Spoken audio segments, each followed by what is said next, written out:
Hello, check, 1 2, check 1 2. Hey, what is up? Welcome to another episode of the Comedy's Dad podcast. The only podcast that I host. I guess that's the tagline, you know? Yeah, welcome back. Sorry, I have not been recording episodes with very much frequency the last couple months. I don't have an excuse. I'm just depressed. It's hard to motivate myself, you know? I haven't been doing much in life, you know? I've just been doing comedy and working, and doing comedy and working. And, occasionally, that's about it, actually, now that I think about it, you know? I haven't really done much, dude. Yeah, dude, last weekend I had a really fun weekend at Laugh Boston, opening for Gary Veter. Is this the right position to hold it? I think so. Dude, this mic is so fucking annoying. It's like you have to talk into the side of it instead of the fucking top of it. So now I just have to hold it at very inconvenient angles. And I'm doing this on my couch instead of my normal recording spot so I can watch the fucking game. And it's confusing the shit out of my dog with all the wires here.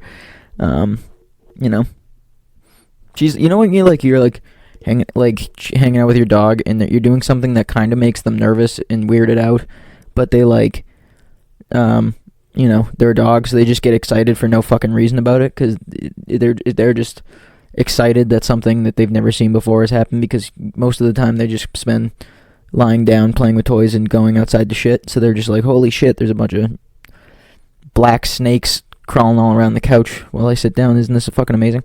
Yeah, dude, that's about it. Dude, when I was at Laugh last weekend, the entire weekend, there was a furry convention in the Westin, which is the hotel that Laugh's at.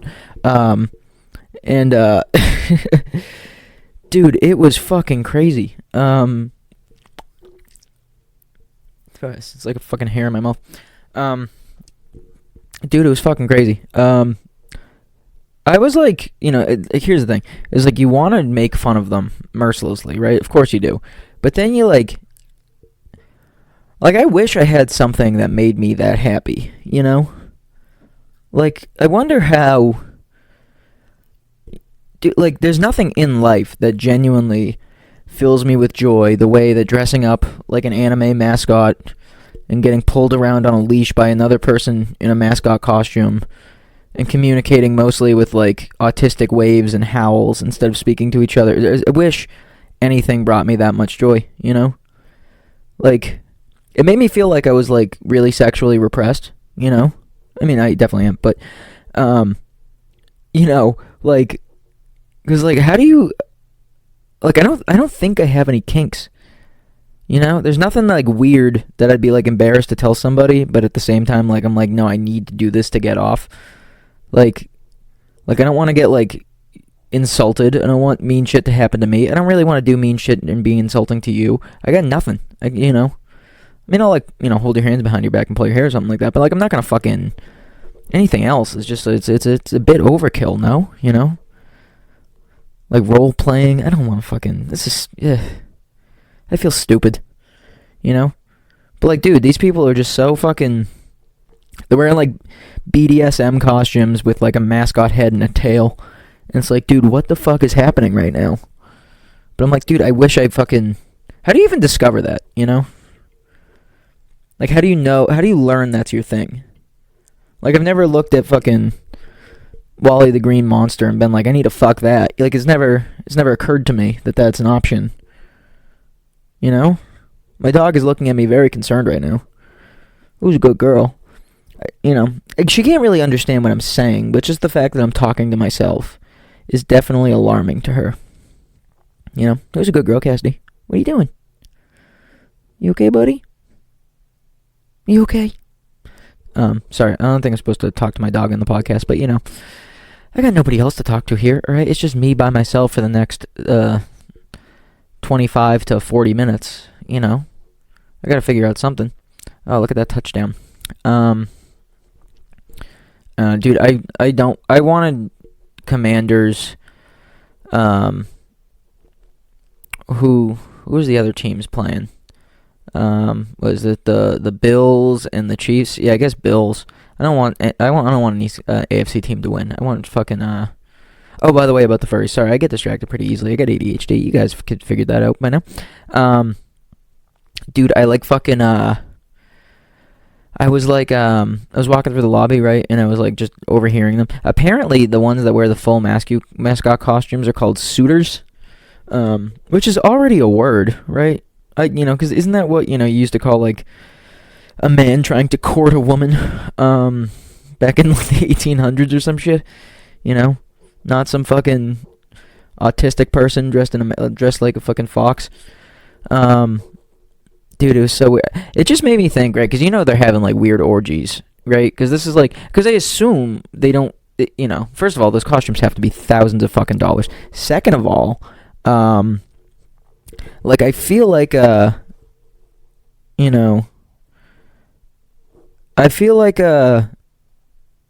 once they get up to the orgies and stuff, the smell in that room has to be like, first of all, they're all fucking like, like fucking computer dorks, like who probably, they're the type of people who don't shower in the first place. Then you spend 7 hours dressed in a fucking polyester mascot costume with no ventilation, and then you take that off to have weird, gross orgies. Dude, like, this is just confirming my long-standing theory that uglier people have the best sex, Because hot people can just look at each other and be like, whoa, you're hot, that's fucking sick, and then they like high five or something. Like, ugly people, they really gotta to spice it up just to get themselves going, They really gotta make shit weird. Yeah, dude, speaking of making shit weird, I had car sex at 27 years old the other day, and, on one level you want to brag, but on another level you're like, boy, I am fucking a degenerate, huh? It was in a very public place too, and we were out there for way too long. But, dude, it's like, granted, I didn't have sex in high school, so I never even got to have car sex back then, so it was kind of nice to just tick that box. But, I feel like when you're 17 years old, your body can handle cramped conditions like that in a much better way. Because I've just had chronic neck pain ever since. That's not good, That doesn't make you feel good about yourself. That just reminds you, like, hey, I'm definitely too old to be doing this. I feel like with things I've learned, if you're gonna have car sex, it should be a quickie, and she should just ride you in the seat. You shouldn't be hunched over trying to eat pussy in a car. All right, I don't think that's. I did, and she was a gold star lesbian, so I was her first penis, which is, that's a brag, Look, if a lesbian approves of your head, it makes you feel good about yourself. I'm just gonna be honest. It was just a fling, and it's already over, so I have no problem talking shit about her. It's not really talking shit. She's a nice person. Yeah, I don't know, dude. It was fucking weird. What's it called, dude? In the thrill of almost getting caught, because again, it wasn't a very public place. I mean, it was nighttime, but it was like, it was, yeah. Maybe that's I think public sex might be a thing I'm into, How do you, I feel like that's probably easier to convince somebody to do when you're young, but, I was a late bloomer here. All right, we're figuring things out still. But, I don't know. It's the being fucked up that makes me funny. People have figured that out by now. Yeah, dude, I'm like fucking, I'm just depressed. I'm miserable, I'm trying to get fucking anything productive done. I've been better about it this week. Just fucking doing spots and whatever, but, like, it's just making me, like, I don't know. It's like, I want to fucking get out of Boston and, like, grow as a comic, but I also know I'm getting a lot of spots here in Boston, but I also still feel like it's not enough stage time, because, like, if I had my druthers, I'd be getting up fucking 15 times a week, if there was enough time in the world to do that shit. Like, when I started, I was doing 13 open mics a week. I was just fucking hustling that hard. Yeah, you can't really do that here anymore. And granted, like, open mics aren't a real barometer for getting shit done as a comedian. But it's definitely better than whatever we got now. So it's like I'm doing so many this many open mics because you start getting to a point where you're like, I have to choose the ones that are actually productive, and then you're doing those, but you're like, all right, great, and I've got only so many shows this week, so you're like, how do I actually, dude? I have like so many bits that are just like kind of there, but not really, and I know I just need to do them as many times as physically possible to get them to the point where they're actually there. But then I just feel like, it's like, it's just never, you just don't have fucking, you don't have time. Like, there's just so many things that I want to work on, and it's just, alright, I'm only doing a fucking 8-minute spot, so I can only do so many things in this set, like, and the last couple weekends of just like it was at Democracy last night and then Laugh last week, and just made me realize like I just need to be working whatever's fresh on my mind instead of just doing, Well, it's weird because like there were certain bits for so long I had to do, like absolutely 100% had to do just to get all the more offensive, weird, dark shit across. And now I'm at like a point where like I can kind of, my second joke is a joke about murdering trans people, and then my third joke's about somebody having a stroke. Not you have to hear the jokes. That makes me sound like a piece of shit if you just hear that. But then like all the safer stuff I do after it doesn't get the same pop, and it's like it's good to have grown to the point where you're like, oh, okay, I can open strong, like whatever. Because the weird thing is the trans thing doesn't work at the end of the set. The stroke thing does great at the end of the set, but then it feels like it steps on my closer. So then it's like, all right, I need other shit in the middle of my set, but then, it just feels like the shit that's there is good. It's good. It's been in my set for a while, and it's getting pops, but it's not living up to the pops of the jokes in the earlier part of my set. And then it kind of feels like, all right, where do I go from here? And then you're like, all right, well, I know I just have to keep working the new stuff because that's the stuff that's, as you get better, your writing gets better, and then, certain things don't live up to each other, so it's like I have to like keep editing the old jokes and then keep writing the new stuff. But then it's like, all right, well, I don't want to commit to the new stuff that I want to tell, and then it fucking eats it, and then people don't want to put me on the same shows that they were putting me on. That doesn't seem like a happy proposition. Where it's like, yeah, they might know I'm a good enough comic, but it's like, well, I'm working out right now, so sorry to fucking possibly tank the show. Dude, this is also informed by the fact that I had the worst bomb I've had in fucking years at King's a couple weeks ago. Like, it probably wasn't that, but it was that bad. I mean, they were like, it was a full room. They were probably, so I think it's a 60-person room. There were definitely like 10 people who really liked it, and the rest of the room genuinely fucking despised me. And I had forgotten it could feel that bad. And it was fucking, it was rough, but it was like, that was one of those things where it's like, it was because I was working the newer stuff, and, sometimes you just gotta fucking let it rip, instead of just like falling on safe jokes just because, you don't want people to think you're bad. Sometimes you just gotta fucking do it. So yeah, dude, it's like, I don't know. I need to get more fucking work in. I need to do more long sets. I'm fucking headlining, what's it called, the late show at Empire on Friday up in Portland. It's gonna be sick. It's like a dark and dirty show, so it's totally up my alley. But, yeah, I'm very excited about that, but it's one of those things where you just kind of, you're trying to fucking, figure it out, so, it's just, I just need more spots. I need to get as much fucking stage time in as humanly possible to fucking feel like I'm growing at the rate that I feel like I should be. I'm not holding this mic in the proper position. I'm just going to crank the volume up a few decibels on the replay, and then I can talk at a lower volume, and it's not a big fucking deal. That way I don't constantly peak, and I also don't have to worry as much about, where I'm holding the mic and stuff. Yeah, I don't know. I'm fucking, what else did I do this week? I was up in Ruby Room in Manchester. That was a fun set. I worked a bunch of shit out in the middle. That's exactly what you should use, weekday shows for. instead of leaning on the safe shit. That's really what it is. It's like the new stuff isn't where I want it to be, but the old stuff isn't fun to tell anymore. So you're like, I don't know. I need to keep it interesting for myself. That's really the thing. It's like I always need something I'm writing.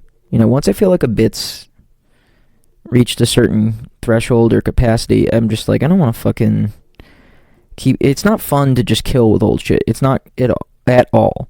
And then, you get to a point where it's really not fun to kill with certain material, and then you just stop doing it because you're like, this isn't fun, and then, the cycle just keeps fucking going.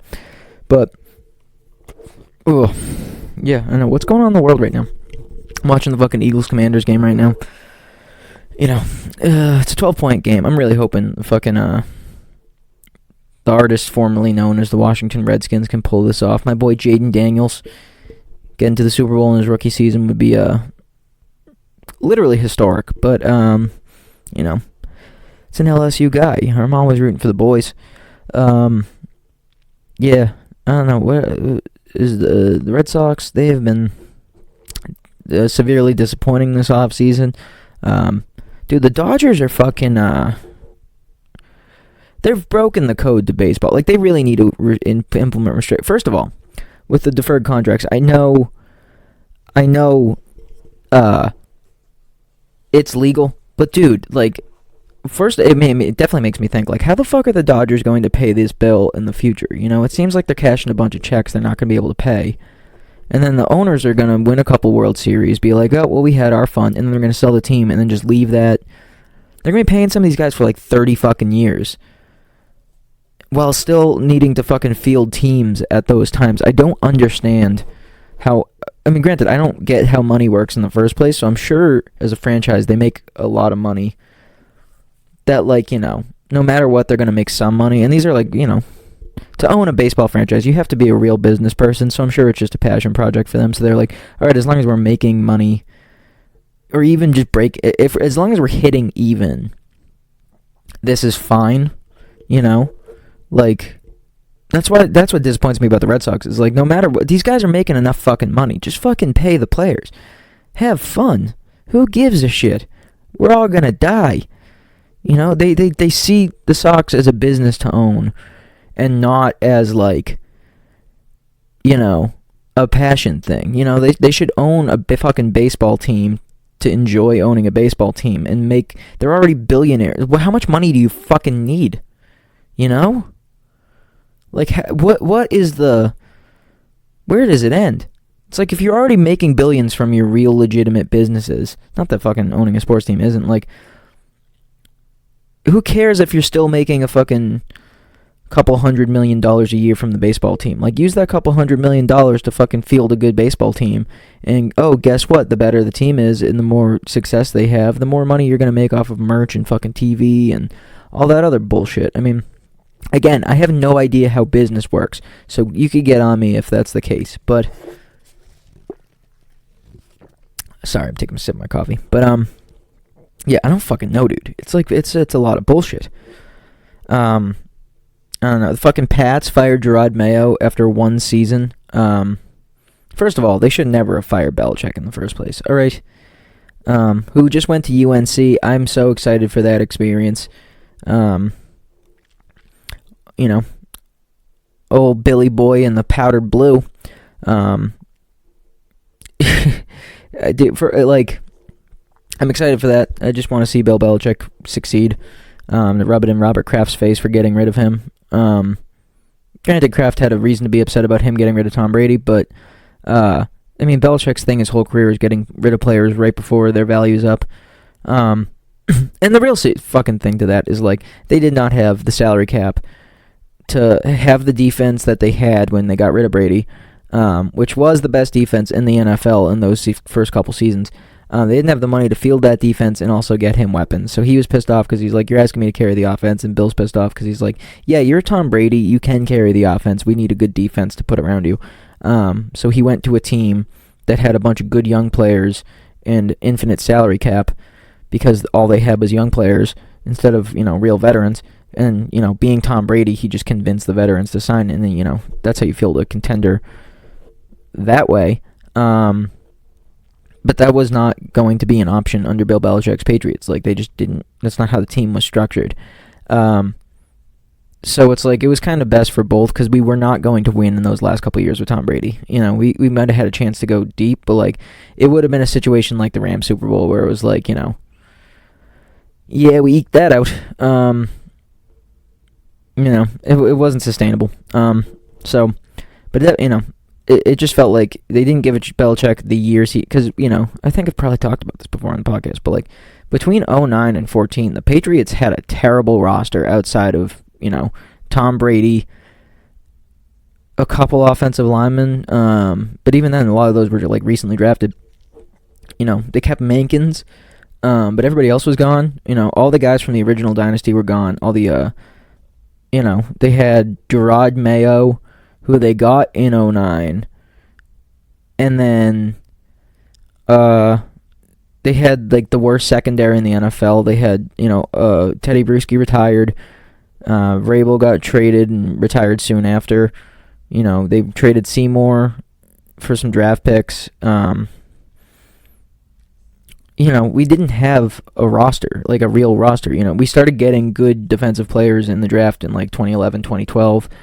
You know, when we got like Chandler Jones and, well, he was 13. We got Dante Hightower. We got Devin McCourty.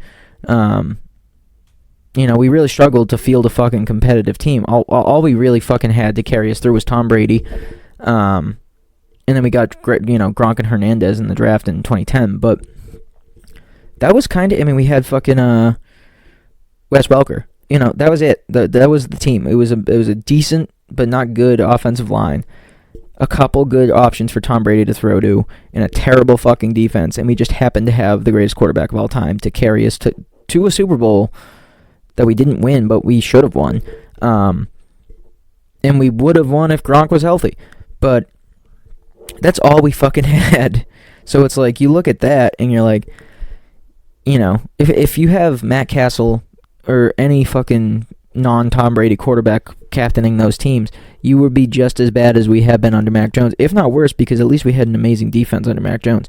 You know, you kind of got fucked with development-wise, not having McDaniels all those years, but McDaniels would have carried him, you know.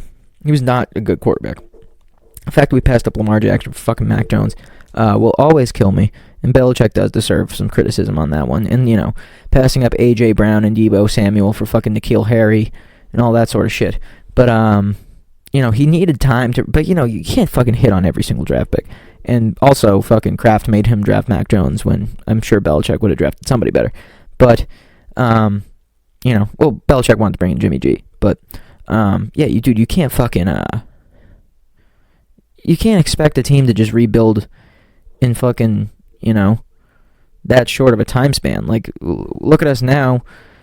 We just had one of the worst draft classes I've ever seen, and that's, because Bill Belichick's not there. You know, you can get mad at him for some of the picks he's made the last couple of years, but he did get a lot of players who were, you know, really good contributors to this roster in the last couple of years. So, like, you know, it hasn't been all bad, but the last draft class we did have was pretty much all bad. So, the fact that we fired fucking Mayo without giving him a real chance at a real roster when we're about to have salary cap for the first time in years this offseason.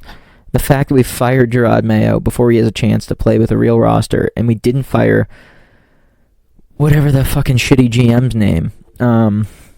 Yeah, that pisses me off, but I do think Vrabel is going to be a better coach, because he's actually proven that he's a good coach, and you also have fucking, you know, you're bringing McDaniels back as your offensive coordinator. I like the staff he's putting around himself. Yeah, no, there's actual hope for the Patriots right now, but I don't think there's much hope, you know, for the world. So, no, I think the Red Sox, I love the Garrett Crochet trade. I like some of the signings, but, you know, we're not going to be a really competitive team.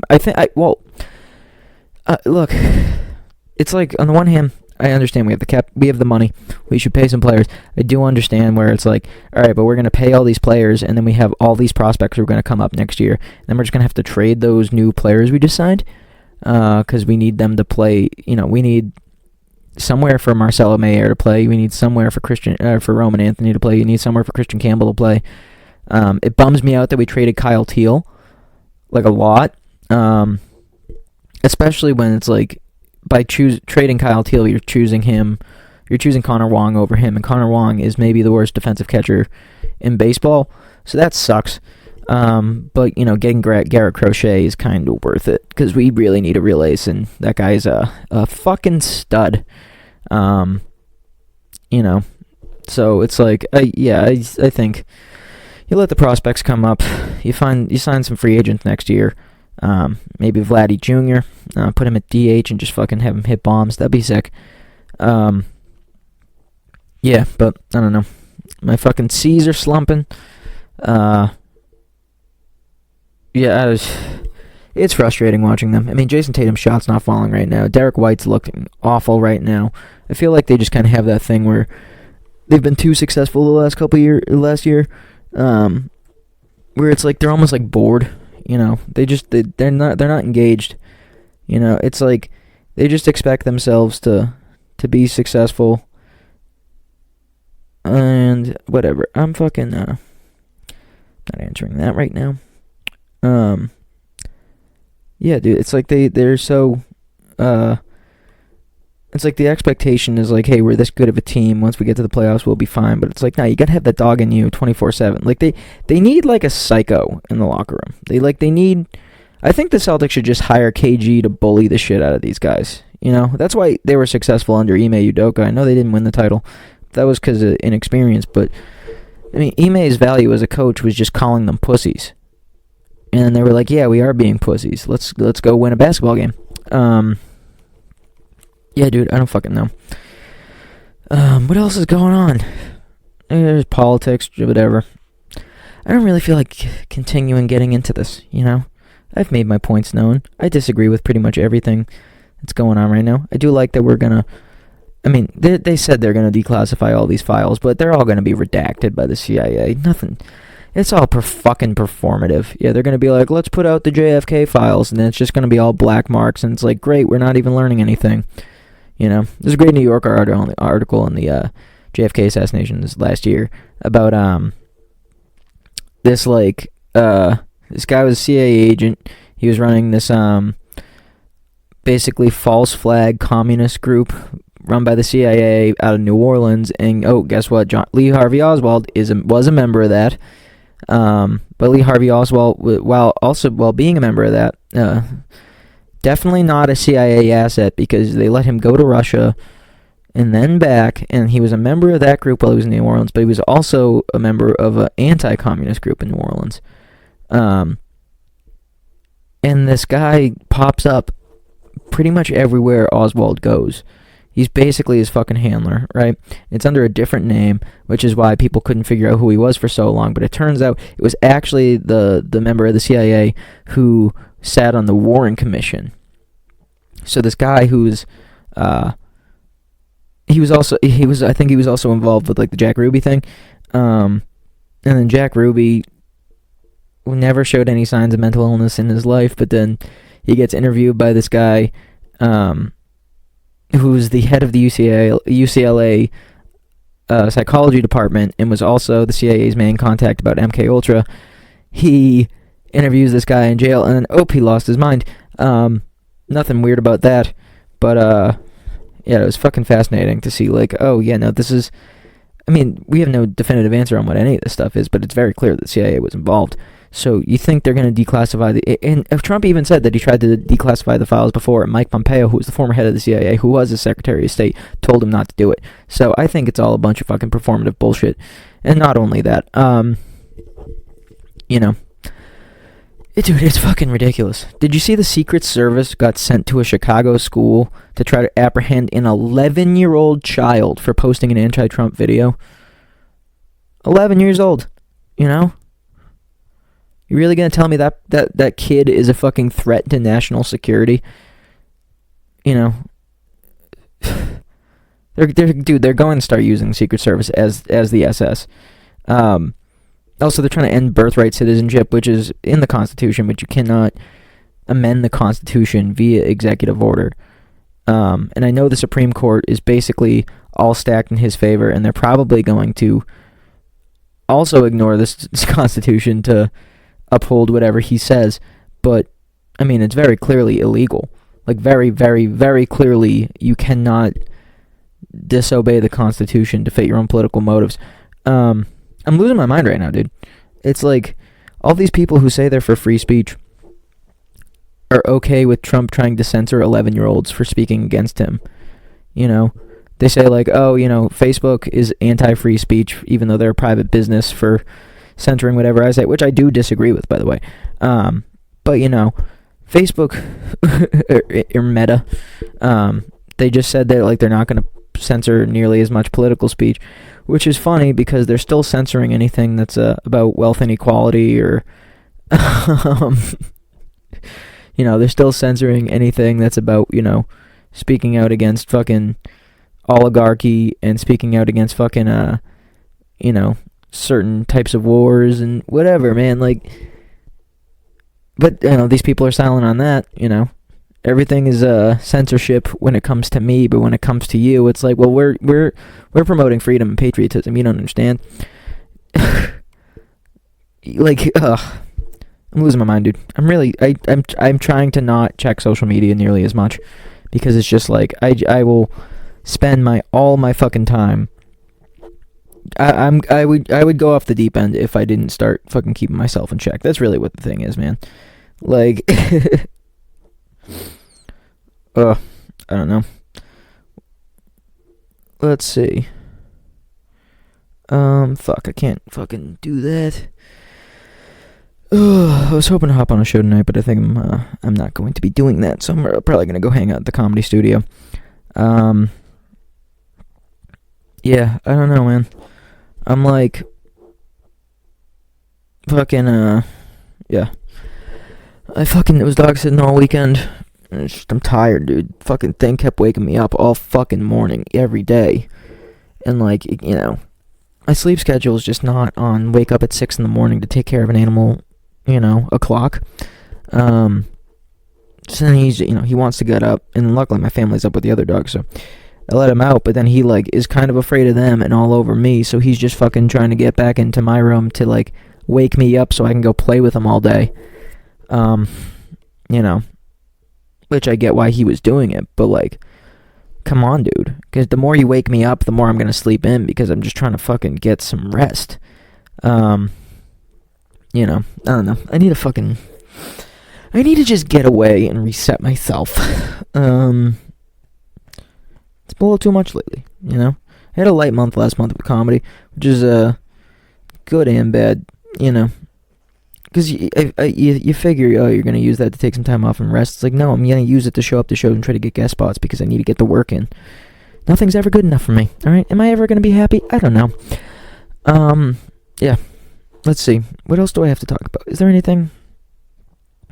I don't really want to keep digging into politics, because I could talk about that for hours and hours and hours, but, you know, I'm not, it's not for anybody, it's not for your people's sake, I promise. I don't give a shit about, my listeners. I do give a shit about my own sanity, and if I just keep worrying about shit, it's like, great, I can complain about it on a podcast, but it's not going to help anybody, you know? That's usually my problem with, like, you know, most things, because I'm like a big lefty myself, right? But then I just see everything gets turned into this stupid fucking rhetoric where it's like, you know, I'm basically just supposed to spend all my time apologizing for things, even though I didn't do them, you know? And it's like, you don't, yeah, you're actively turning people away from agreeing with you. You do realize that, you know?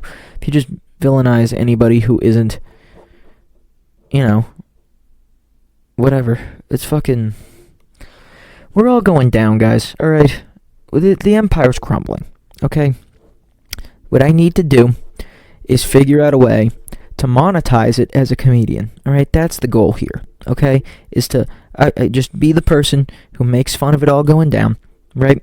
Without, you know, pandering to fucking Kill Tony fans, right? I need to figure out a way to monetize it that way, even though we're all gonna be fucking you know, forced to Mad Max each other. You know, I can still sell out theaters and make $100,000 a weekend. Alright, that's what I need to fucking do. Alright, anything else I want to talk about? We're at 35 minutes. That's a pretty good time. Let's see. Doopy doop doop doop doop doop. Fucking, I think I talked about the Dylan movie last episode. I don't fucking know. Anything fucking else I can talk about? Jesus. Oh yeah. No, I don't want to spoil anything if it doesn't happen. Alright, I guess I'll just plug my dates. This weekend, Thursday, I'm going to be at Dot Tavern, in Dorchester. That's good, and that's always a good show. Friday, I'm going to be closing out Empire Comedy Club, Dark and Dirty show. I'm going to be doing a Next Stop comedy gig over at some American Legion up in New Hampshire. I'm supposed to be dog sitting. I'm going to pawn that off of my family. I guess I'm going to have to give them a cut of my fucking money. But, I'm making more money off of the comedy on top of that, so it all kind of evens itself out now. Yeah, I don't know. I'm going to try to keep... I'm going to try to get back on the episode a week schedule. But it's fucking hard. Like I said, there's really not much going on in my life, alright? I'd like to talk about dating and stuff like that, but it's, because, I am kind of doing that, but, like, I don't want to fucking, there's hypothetical people I'm either talking to or going to be talking to who are going to listen back to these things, and I don't need them to hear things about themselves, If things are over, and, obviously I'm not going to give any identity, I would never talk shit about somebody, in a rude way on a fucking podcast, unless they're a bad person. And I wouldn't, I wouldn't give details that anybody besides them would know. I respect people's privacy. But, yeah, dude, I want to fucking... If I'm talking to somebody, I'm not going to get on my fucking podcast and be like, oh, I did this week. So it's kind of like, yeah, I do comedy. If I'm going on a date that week, I'm doing that. And I fucking, I do my job. It's really, this is why I want to be married, is so I can talk about my personal life, and it's like, what's she gonna do? Leave me? No, if you're in a relationship, you can talk about like that type of stuff, because it's just like, it's settled. You're in that. But like, when you're fucking, yeah, I don't need to fucking do all that shit. Like, oh, if I had an argument with somebody, I don't need to fucking dive into that. Yeah, I don't know, fucking whatever. Alright, this has been the podcast. Thank you for listening. I'm gonna try to be back next week. It's really just finding the time. I need to be like fucking... The other thing, I need to be like alone and not in a place where I could be interrupted. So it's kind of tough to figure out the time, And I like kind of... So it's easier to do it late at night, but then, like, if I go do something and I'm, like, having fun with comics, then we grab a couple drinks and I come back and I'm like, I'm not just going to record a podcast shit-faced drunk, even if I'm not shit-faced, but I'm not going to just fucking show a buzz and be like, this is how things really work. Like, you know what I mean? Like, so, I have to be sober. I have to be well-rested to be funny, I guess. I don't fucking know. None of this matters, all right? I keep forgetting that nothing I ever do... nothing any of us ever do truly matters. There's no point. I shouldn't worry so much. I should just fucking do shit and put it out. And, whatever fucking happens, it fucking happens. I'm gonna post a clip this week. That's good. But the furry thing at the whatever. I need to fucking get some fucking recording equipment and start taping sets, and whatever good comes out of that, and I can record it and post it, but it's been a somewhat of a struggle. I don't want to spend a lot. It's like I'm trying to move out, and like I don't want to to get good recording equipment and good sound equipment and all that sort of shit. You really got to invest money, and like, I'm going on this 3-week trip to fucking Europe. I got, I'm trying to save to move out, and I'm like, yeah, let me go drop fucking $3,000 on recording equipment just to fucking not go anywhere posting clips. And then it's like, alright, this shit blows up, and it's like, well, I don't want to be fucking nationally headlining right now, It's really just getting enough fucking followers where it's like I can fucking move somewhere and then get into clubs and actually be getting fucking stage time. It's a business. I gotta fucking start treating it like a business. you know, yeah, I'm too busy to not fucking try to get that shit out. I need to start figuring out crowd work, and not for clips or anything like that. I just need to, I need to start figuring out how to handle situations when it's not going as well as I need it to on stage, and then go like, all right, how do I get them engaged and on my side, and not just be like, all right, guess I'm gonna put my head down and do my bits right now. Yeah, so I'm always figuring shit out. That's the cool part of comedy, is you're never ever going to feel like you're done. There's always skills you can build and ways you can get better. So, yeah, I'm just gonna keep fucking trucking along. Yeah. So thank you for listening to my sad depression episode. Every episode the last couple months has kind of been that, but we'll be fine probably. All right, everybody, thanks for listening. Have a good week, and see you later.